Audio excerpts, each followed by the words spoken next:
Welcome to the Max, guys. Today's video is going to be a good one. You can see the sun is out, so I've got my hat trying to give me a little bit of shade as much as possible anyway.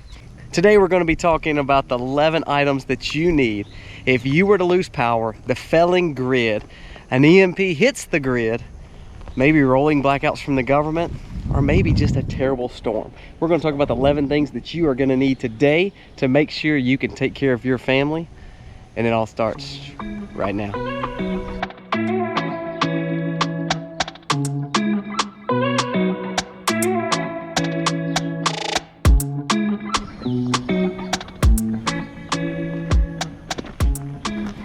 Rows after rows after rows of peas and beans that's got to be picked today. Easily got a good 15 to 20 gallons worth of beans, but they are our favorite here at the farm. We harvested all our corn yesterday, had a good bit of corn. Now it's time to get on the peas. We are in complete harvest season. These are our Back to Eden style gardens. If you don't know anything about Back to Eden style gardens or no-till gardens, they're weed free, they're phenomenal. Even in the South, they work. But we're going to talk about this video too and talk about the great things that you can put up, that you can buy, that you can take care of your family. And some of these things you may not have thought of, but these are the things that you're needing when you lose power. Now, we're not talking about just having to stay home. You may be bugging out, you may be bugging in, but these are the things that you're going to need when you have to go outside and take care of your family and really survive. So let's get started. There's going to be several of these that you can group together. So we're going to talk about them all together, all 11 of them. However, some of these go hand in hand with the other. So number one, you got to have flashlights. Now with flashlights, you need to make sure you have flashlights and batteries. Now what we've been doing is buying flashlights like the O-Light we've shown you, and there's a link for the O-Light below. But what the point of what I'm trying to say with the O-Light and with other lights just like it, you need some way to plug it in. You need a rechargeable style battery for your flashlight. Well, Colby, if we don't have electricity, how are we going to plug it up? We'll talk about that a little bit later, okay? But the first point is you have to have flashlights. You need to make sure you have some that's got a very high quality lumen rate, and also that they're LED so that they're not burning a lot of their battery up. Also make sure that it is a rechargeable style battery or rechargeable style flashlight, because that's going to be a game changer for you, especially when we get into some of these other steps. As we're picking peas, we came to a shadier spot. This was the corn that we harvested. Then we tore down the stalks. What we'll do is let them age a little bit there. Then we've been taking stalks and feeding our livestock. A lot of people ask, how do we feed livestock when there's no feed, when there's no way to get food, or the inflation has got the pricing for feed of your animals costing a lot? Then, you know, that's a good point. Use your gardens and your abundance and your byproducts. Number two is going to be lanterns and oil, lamp oil, lanterns, and a little Coleman propane burner, any of that. Now we have several lamps, old antiquity lamps that you put lamp oil in or kerosene in. Then we also have some newer lanterns that hook the propane bottles to them. All those things are pretty economic. You can pick up some of those old lamps and those oil lamps sometimes at garage sales because people just don't know what they are.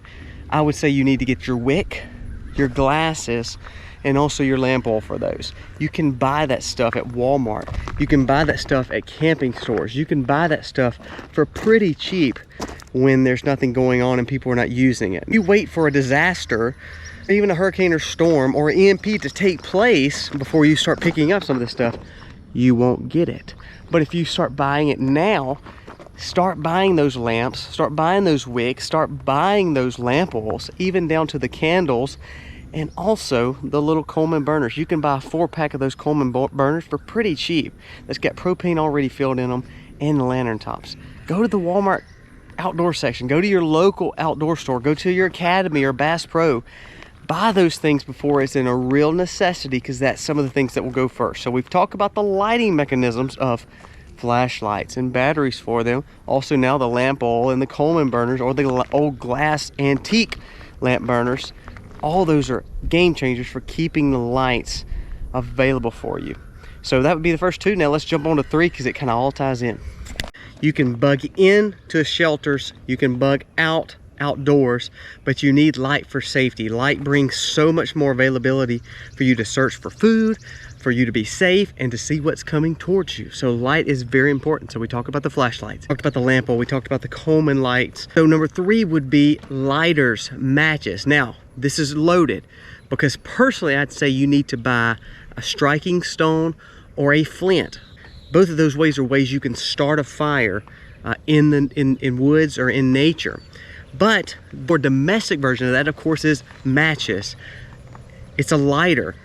Now the lighter I'm talking about, and I'm going to show you right here, this lighter is the same way I was telling you about the flashlight. It plugs in using a USB. So it is not using fuel, it is using its plug, it's using power, it's getting charged. Again, we will talk about how we're going to charge it in a little bit. But the main concern is buying things that you know that will last. Matches are wonderful, but say you had to bug out. Say all of a sudden they fell in the water. Say all of a sudden you got rained on. Say for instance you're outside and they happen to fall out on the ground. When matches get wet, they're worthless. They're not going to do anything. I love having lighters. Lighters are so dirt cheap. You can pick up a pack of lighters for literally dollars. I would definitely do that. But you need to have a backup plan for when those lighters and those matches don't work. Is the flint, the striking stone, and also this little lighter that we were just talking about that plugs in with the USB. You have to have ways to light the fire that you're going to be burning. And number 4 that goes along with that, what are you lighting? Are you just lighting your clothes on fire? What are you doing? No, you have to have firewood. Here's the kicker. You need to buy things like these, and you need to make sure that you are having them in a cool, dry place. Now you don't need that. You can start fires all the time in woods, especially when you camp. The kids love going out and we start a little fire, have a little bonfire. The boys went and actually camped in the woods the other day and they lit them a fire, made them a little fire pit. It's really cool. However, if you don't know how to do that, you need to have help, which are things like these little kindling balls. But number 4 really is dealing with kindling and understanding what kindling is. If it's pine sap, if it's pine resin, if it's little pieces of pine bark or pine stump, or if it's simple as pine straw, or if it's some kind of little other wood that lights up really good. Anything like that that becomes lighter or kindling is what you need. Now, once you start that fire, you need seasoned firewood. I'd challenge you, if you live in a place that is able to put firewood up, buy you a little set of seasoned firewood. Once a fire is hot, you can burn pretty much anything, even green stuff. It might not give you a big fire, but it still will give you heat. It still will give you some flames. But try to have some dried old wood that would allow you to get this fire building. So if you're at home, you definitely got to have firewood. Put it up, have it in your backyard, have it under just a little A-frame covering, have it in your shed. Just have some firewood because you're going to need it. Say you're bugging out. That's okay. Your plan needs to make sure that you find some old wood. If it's dead or if it's just fell off, you need to keep some of that dry, because ultimately if you try to light a fire and have the kindling and you don't have anything to put on it, you're never going to really have a big fire. You're never going to have a heat source. You're never going to have a light source. You need to make sure you're having some kind of kindling to start it, some kind of pine lighter to start it, but ultimately you got to have some kind of wood for it to burn. Bugging in, seasoned firewood. Bugging out, making sure you're keeping the wood that you have found. If it's dry, dead, old wood, hardwood woods, whatever it may be, you got it in a dry spot. You can put something over it. You can put a tarp over it. I don't care. Find a way to keep it dry, because it could be your lifeblood for a lot of these other points. One row done, half of another row. We've still got 1, 2, 3, 4, 5, 6, 7 rows of pink eye purple hull. This is 30 gallons. We've already got 15 gallons of that pan filled up, so it looks like we've got a long day left to picking peas. Now we've gotten all the lighting elements kind of started. We've even talked about a little of your shelter, bugging in and bugging out, dealing with fire. So now let's talk about a little of your shelter, bugging in or bugging out. Here's 2 things you do need. First and foremost, you need shelter. You need to make sure that if you are bugging into your home, that you are closing off any excess doors. You're making it in a one-room situation around a fireplace, so you have your heat of your light. You don't need to be carrying flashlights all over the house. You don't need to be doing any of that. You need to close off, bunker down in one room, which makes sense. But that's not the point. The point is, for the people that's bugging out, you need a tent. You need some way to cover up. A simple A-frame tent's all you need. You don't need this mansion. Remember, if you're bugging out, you need something small, you need something lightweight, something you can carry around. So a tent would be the first part of this answer, number 5. Secondly, a portable toilet. So now we have a portable tent, a portable toilet. If you are bugging in, you may still need a tent, but you definitely will need a toilet, because if you have no running water, if you have no way and means to get your human waste out of your house, you've got to go outside. And sometimes if you don't want to just pop a squat, you've got to have a portable toilet. Those are so cheap. You can pick up in the camping section. It is literally lightweight, something you could hook to a backpack if you're bugging out or bugging in, to have a portable toilet. I think it's very wise. So number 5 would be portable tent, which is self-explanatory, but also a portable toilet. Things that you need. So now we've talked about fire and light, and we've talked about some shelter elements. Let's jump right into the next ones.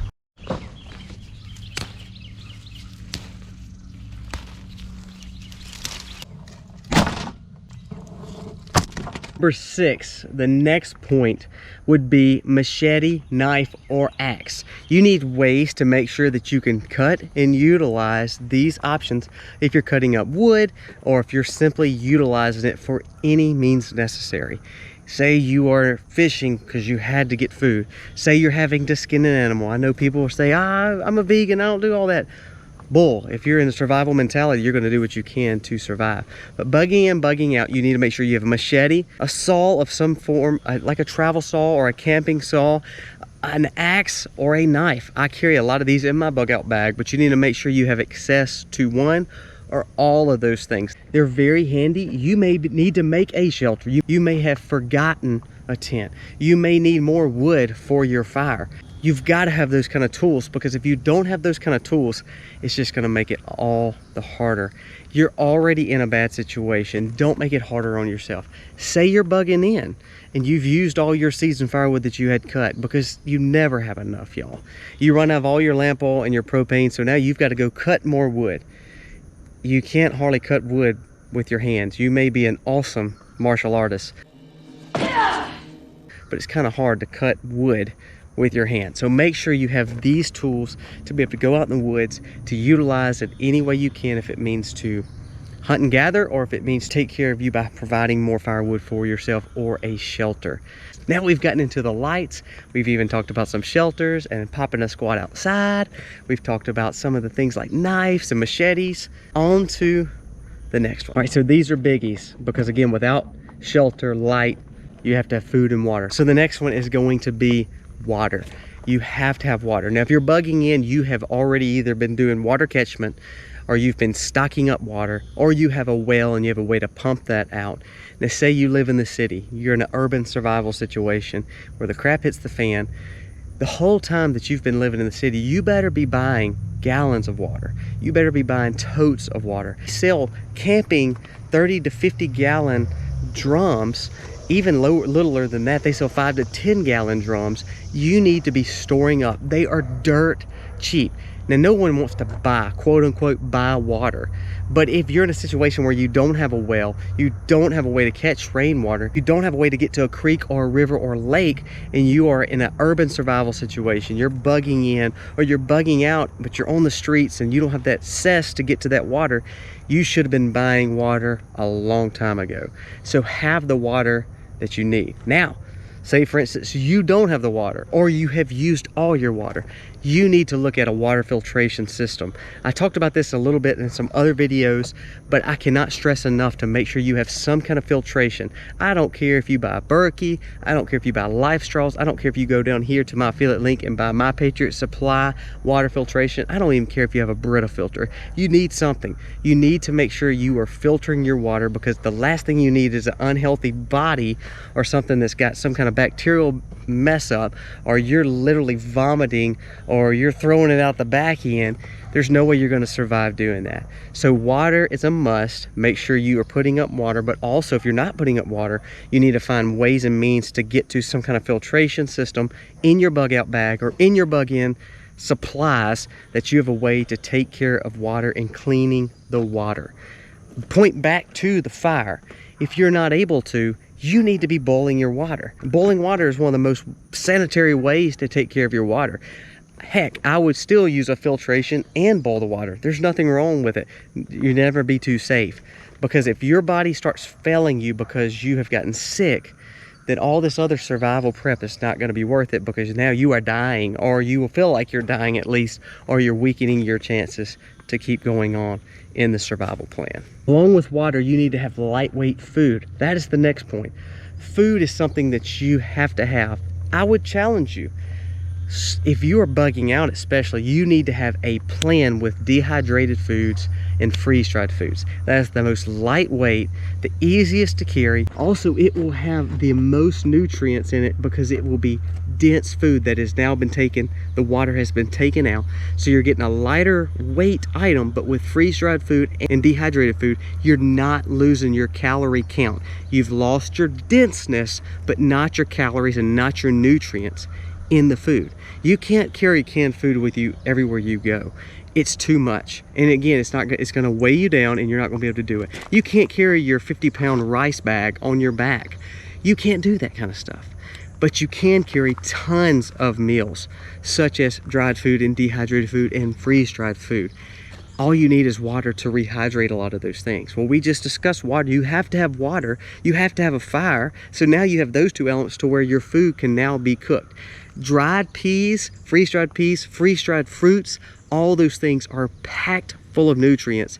And because you've dehydrated them, because you've freeze-dried them, you've made them light, you've made them tighter, they can fit together better, and you can put more food on your back or in a tote, something that you can lightweightly move around. Is lightweightly a word? I don't know. You can move it around a lot easier. So we've talked about all that. We've gotten down to parts of the shelter, parts of food and water and light and fire, and ways to keep those fires going. Let's move on to the last few steps. I kind of set you up in the peas down here, so I'm sorry. I was trying to keep the sun off me and you as we talked. But next point is you have to have cooking utensils and cookware. Cast iron. Cast iron's where it's at. Carbon steel is where it's at. Make sure you have accessible ways to cook your food and boil your water. Don't come out there with some cheap cookware. Don't do that. Have some cast iron to where you can hook it to something. You don't need a lot of pans. Just have one pan or one little cup that you can boil water in that needs to be some kind of carbon steel or cast iron, so it will allow you to make sure that you have what you need to cook, prepare, or to boil your water. Game changer. We love cooking with cast iron. We love cooking with carbon steel. No matter, sometimes it's harder to clean when you don't want to deal with it, blah, blah, blah, blah. In a survival situation, that cookware will last forever. So make sure you have cookware. Make sure you have a thing of utensils. Have true steel. All of that needs to be true steel, carbon steel, or cast iron, because it's going to last longer. It's indestructible. It's not going to break. Have a handle on it so that way you can hook it to your bag. Bugging out. If you're bugging in, make sure you have it to where you can utilize it and have it your access at all times. Last 2 points are the most important. Well, not really, but they're very important. First would be, you know how I talked about how you have to have a flashlight that has a USB charger. You have to have a lighter that has a USB charger. You have to find some ways of energy to turn those on, to harness the energy, to turn around and charge these things up. Well, I'm gonna show you this little device. Now, if you have a solar battery or chargers, I'm a game changer. You're rocking it, use those. But for a lot of people, get a crank style charger. We keep it in our bug out supplies, but it literally, you can crank it like you're reeling a fishing rod. What it's doing is you're building your own energy. Now, this thing is not going to put out enough to light up the world. It's not going to put enough out to charge your cell phone in 20 minutes. I'm not saying that, but it is a way that you can push power into this little device that you can then charge something with. I'm going to show you one more cool thing right here. This is a rocket stove. You know, we talked about fire, we talked about kindling, talked about seasoned wood. This stove is also a way that you can charge. Now, there's been positive and negative reviews on this item. I personally do not have this item. However, I'm fixing to purchase one because I want to see if it works. If so, you have 2 forms of ways to make electricity happen to charge USB style devices. So I would challenge you to buy things that you can use a USB to charge. This rocket stove, this little crank charger are awesome. things to have, and they're very lightweight where you can throw them in a bag if you needed to, or you can put them on your kitchen counter or your table or wherever you're taking shelter at. Last point, you know, you have these phones. These phones may not be what you need to carry around because they they may can track you and not help you as nearly as much as you want them to. But if you have this phone, you have a way to charge it with those things like we talked about before. However, if I get in a situation where I don't need this phone, then I'm gonna look at other ways of communication. Ham radios, trucking CB radios, and also satellite phones. All those three elements will allow you to, when an EMP hits, or when sometimes the frequency of phones won't work, or the grid is down, sometimes the cell phones are the first to go. Ham radios, CB radios, walkie-talkies, all those kind of things, even down to satellite phones, can even work and be better and be a game changer, because it may allow you to communicate with your neighbors or communicate with someone that you're trying to get in touch with, or to have the people that you are doing this kind of survival plan with. It's a way of communication, a way that you don't feel like you are left out of this crazy world that we're living in. It allows you to know that you've got a way to communicate if need be. This was a lot, but I think these are things that you need to invest in. We had Hurricane Katrina hit the coast not too long ago. We're in South Mississippi, and also other storms that we've had knocked out power for a long time. Now, there's a lot of things you can add to this list. We talk about gas or cars, but we're talking about the bare necessities, something you can have when you bug in or bug out. All these items are not that expensive. All these things that you can purchase over time or purchase once, and it's not a big monster hit to your wallet. You need to invest in all these things that we talked about. You need to prep this area. You need to make sure you know where these things are. Put them together in a bug out bag or a bug out corner in your house, no matter if you're bugging in or bugging out. You need to have a survival plan based on these things. Let your children and your spouses know where these things are, because if you get unhealthy or you're not able to be there, they'll know, then you can protect them. That is the main thing, is protection for your family, for yourself, and making sure you're doing all you can to take care of all that God's given you. Guys, thank you so much for watching. I hope you're enjoying these plans. Let me know in the comments below what you would add to this list or what you don't like about this list. We're Christians, and we believe in the Bible, so I would want a Bible always with me, no matter if it's a small pocket Bible or a way I can access it on a phone or a digital version of that, or notes that we have had before. The main thing is we want to make sure that we are grounded as we go through a survival situation, because it's going to be stressful, it's going to be crazy, and no matter what we face, we need to make sure that we're facing it spiritually, mentally, physically, and making sure we're taking care of the ones that we love the most. Also, if you're new to the channel, please come and push subscribe, ring the bell, give me a thumbs up. Also, comment down below, because we need your support by clicking subscribe and the thumbs up. It tells YouTube that, hey, this content might be good and it may can help someone else. Thank you so much. I've got to get back to picking peas, or my wife, Miss Mac, is not going to be happy with me, because I got to get these peas picked before sunset. Thank you guys for watching. God bless. Happy homesteading.